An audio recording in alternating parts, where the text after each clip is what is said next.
There's a tragic paradox that is in full display. Ma'am, you were not here yesterday. Yesterday, the government was praising the Supreme Court for upholding the abrogation of 370. If at all an alien had come from some other planet, that person would have been completely taken aback the way in which the government is paying respects to the Supreme Court. Thank you, ma'am. If at all that alien continued for a day more, he would have been shocked to see that there is no relevance for the Supreme Court judgment, a 5-judge judgment. This is the classic somersault that is happening in the House. So the PM has been exhorting everybody, including my dear friend Agarwalji, to make sure that the weddings are done in India. So there is a marriage of convenience that is happening here now.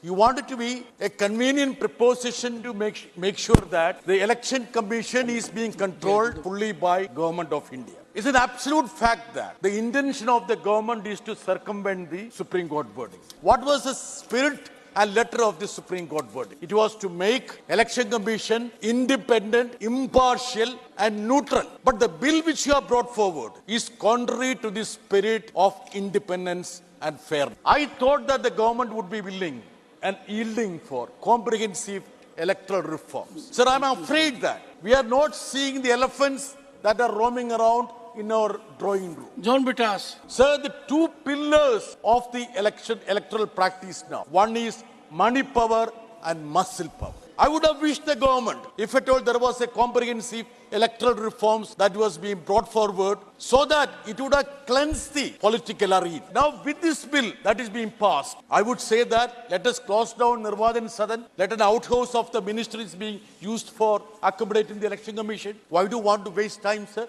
and energy? Money, that is not required, sir. The Supreme Court had said that. If at all there is no independence for the election commission, Mahesh Titmalaji, I invite your attention. The Supreme Court said, if at all there is no independence, it would lead to disastrous consequences. What does it mean? This bill is inviting disastrous consequences because you are making the election commission dependent, an appendix of the executive. Precisely that is your intention. Even the search committee, the Honorable Ministry is going to head it. Even if the search committee decide on 5 people or 6 people, the selection committee can pick up somebody outside the search committee.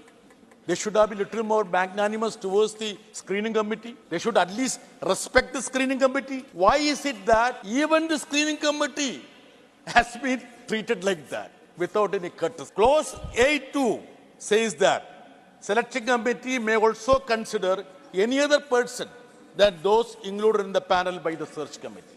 So it defeats the purpose of the search committee, sir. Electoral bonds, that is another contentious issue. It is with the Supreme Court. I don't want to comment about it. Yes. But the Home Minister had said that era of clean politics, and claims were made that it will lead to transparency and accountability in political funding while preventing future generation of black money. The same electoral bonds is opaque. That is a contention of the general public, according to me too. So the scheme at very behest is opaque, undemocratic, and legitimizes corruption by the ruling dispensation. So the former finance minister, I would quote him, Subhash Chandra Garg, he was there when the electoral bond was being brought in. He said that, why do business or companies donate bonds? Because they are hoping for some favor or seeking to protect their businesses. This is what the former finance secretary, who was instrumental, who was part of that team which brought the electoral bonds, said it.